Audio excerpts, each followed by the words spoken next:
Hello, it is Foundation Friday, October 8th, 2021. Steve Sipress here, and we are in the end of chapter 4 in our multi-part series on the fantastic book, The Magic of Thinking Big by Dr. David J. Schwartz. Chapter 4 is How to Think Big.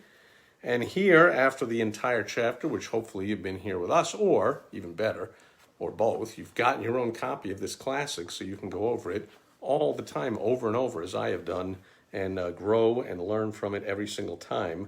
Dr. Schwartz presents us here with a chart with a dozen different or so situations and two different ways to handle either one. To think like the petty thinker's approach or to take the big thinker's approach. So I'm not going to go over, there are 12, he numbered them. I'm not going to go over all 12. For that, of course, get your own copy of the book, but I'll go through a few of the ones here. So in conversation, the petty thinker, the small thinker, talks about negative qualities of his friends, the economy, his company, the competition, everything. But the big thinker talks about positive qualities of the friends, company, competition, everything.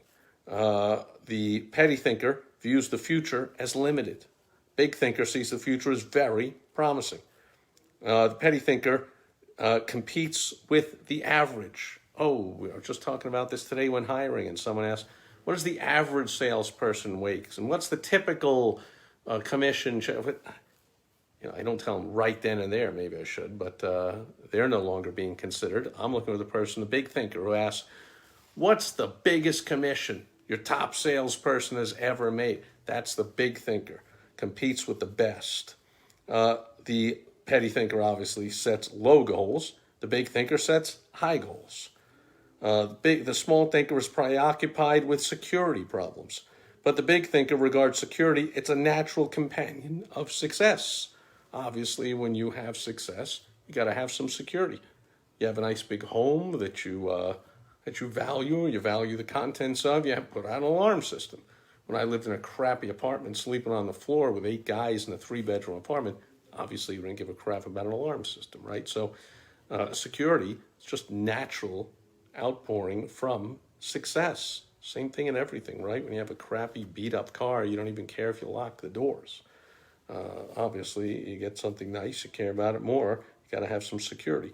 Same thing with insurance. You don't need life insurance when you're totally broke and single and whatever. Start to have kids. Whoa, now I'm thinking, what if something happens to me? Now that I have some success here and I'm gaining in life, now we look for security, right? I'll just skip right to the last one here. The small thinker magnifies minor errors and turns them into big issues. The big thinker simply ignores errors of little consequence. It's not a big deal. Life goes on.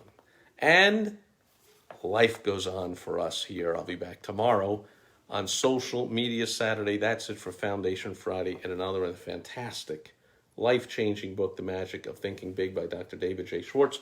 As always, I highly recommend you get your copy and you give out some copies to people you care about, clients, family, friends, so forth.